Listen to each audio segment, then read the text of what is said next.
কে ওখানে?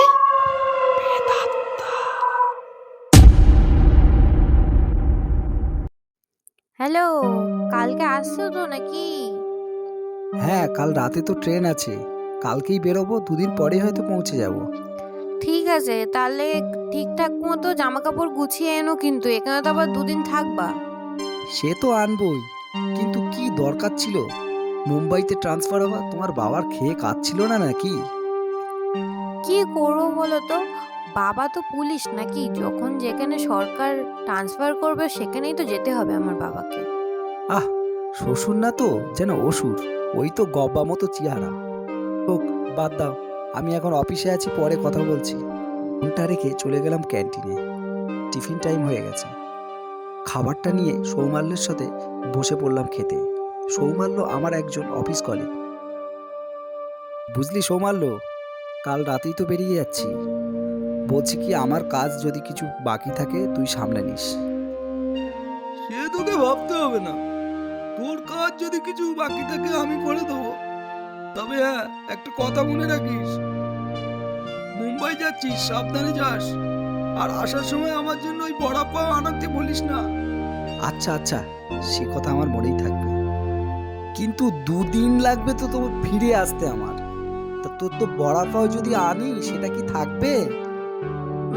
তাও তো ঠিক কথা। আচ্ছা শোন, তো বড়া পাও আনতে হবে না, এমন খাবার আনিস যেটা ভালো থাকে। হ্যাঁ, সে তো 100 বার। অফিস থেকে বাড়ি ফিরে প্যাকিং করতে শুরু করলাম। জন্য জামা কাপড় প্যাক করার জন্য যখন আলমারি খুললাম, একেবারে আলমারি দেখে আমি একেবারে হয়ে গেলাম।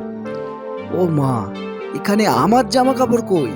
সবই তো বৃষ্টির জামা কাপড়, তাহলে আমারগুলো গেল কোথায়? আলমারিটায় ভালো করে দেখতেই দেখলাম একটা থাকে আমার 2-4টে জামা কাপড় অবহেলায় পড়ে আছে।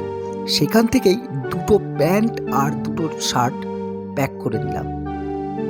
যাক, প্যাকিংটা কমপ্লিট হয়ে গেল। এবার হোটেল থেকে খেয়ে আসি। পাড়ার হোটেল থেকে যখন খেয়ে দিয়ে বের হলাম, ঠিক সেই সময় দেখলাম সুকান্ত আসছে। এই সুকান্ত, সুকান্ত! হ্যাঁ রে ভাই, বল। আরে কালকে তোর বৌদিকে নিতে যাব, স্টেশনে যেতে হবে। 10টা 10-এর ট্রেন, ঠিক টাইম মতো কিন্তু আমাকে পৌঁছে দিস।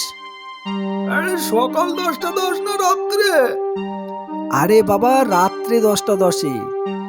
পরদিন সকালবেলা বেরিয়ে পড়লাম মার্কেটের উদ্দেশ্যে, শ্বশুর শাশুড়ির জন্য কিছু কিনতে। কেনাকাটার শেষে সেগুলো বাড়িতে এনে ব্যাগে পুরে নিলাম। রাতের বেলা সুকান্ত এলো আমাকে নিয়ে যেতে। আমি বাড়িঘর ভালো করে লক করে বেরিয়ে গেলাম। স্টেশনে গিয়ে আর এক ছবি দেখলাম। বড় বড় করে লেখা আছে ট্রেন নাকি 2 ঘন্টা লেট। কি আর করব, স্টেশনের চারিদিকে ঘুরঘুর করতে লাগলাম। 2 ঘন্টা যেমন তেমন করে কাটিয়ে ঠিক যখন রাত 12টা 5 তখন ট্রেন এসে থামলো। ট্রেনে উঠে পড়ার 5 মিনিট পরেই ট্রেন ছেড়ে দিল। আমার টিকিট ফার্স্ট ক্লাস ছিল, তাই রেল আমাকে একটা কম্বল আর একটা বালিশ প্রোভাইড করে। বালিশ আর কম্বল পেতেই সঙ্গে সঙ্গে আমি বালিশ আর কম্বলটা নিয়ে শুয়ে পড়ি। কতক্ষণ ঘুমালাম কিছুই জানতে পারলাম না, কিন্তু ঘুমের মধ্যে যেন আমি একটা জিনিস অনুভব করলাম, যে কেউ যেন আমার পায়ের কাছে বসে আছে। কম্বলটা খুলেই তৎক্ষণাৎ আমি উঠে পড়লাম। উঠে দেখলাম আমার পায়ের কাছে একটা বৃদ্ধা গুটিসুটি মেরে বসে আছে। আমি তাকে দেখে সরে গেলাম এবং তার বসার ভালো একটা জায়গা করে দিলাম। আমি ওই বৃদ্ধাকে জিজ্ঞাসা করলাম, এই যে আপনার সিটটা কোথায়? মাসিমা, আপনার সিট কোথায়? এই তো মনে হয় এটাই আমার সিট। আমি তো এত কিছু বুঝি না বাবা। কথাটা শুনে ভাবলাম, বৃদ্ধা মানুষ এই রাতের বেলা কোথায় সিট খুঁজবে? আর আমারও ভালো লাগছিল না যে ওনাকে এই মুহূর্তে সাহায্য করতে, কারণ অনেক রাত হয়ে গেছিল। থাক, উনি আজকে রাতটা এখানে থাকুক। আমার আর ঘুম হবে না, যা হবার হয়েই গেছে। তো আমি পাশে বসেই রইলাম। ট্রেনে যখনই আমি যাত্রা করি, তখনই আমার টুকটাক কিছু না কিছু খেতে লাগে। আর সেই জন্যই আসার সময় হরেন কাকুর দোকান থেকে কিছু চিপস আর বিস্কুট নিয়ে প্যাক করে এনেছিলাম। একটা চিপসের প্যাকেট আর একটা বিস্কুটের প্যাকেট বের করলাম। চিপসের প্যাকেটটা আমার কাছে রেখে বিস্কুটের প্যাকেটটা বিদ্যার হাতে তুলে দিলাম। নেন মাসিমা, এটা খেয়ে নেন। ধন্যবাদ। উনি বিস্কুটের প্যাকেটটা খুলে একটা বিস্কুট খেতে লাগলো। আর সেই সময় হঠাৎ ট্রেন থেমে গেল।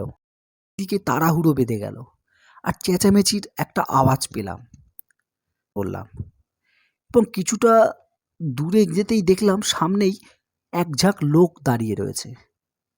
আমি গিয়ে ওখানে জিজ্ঞেস করলাম, ও দাদা, কি হয়েছে আর হঠাৎ ট্রেনটা থেমে গেল কেন? আর বলবেন না, কেউ একজন এখানে কাটা পড়েছে। কই কই কই দেখি।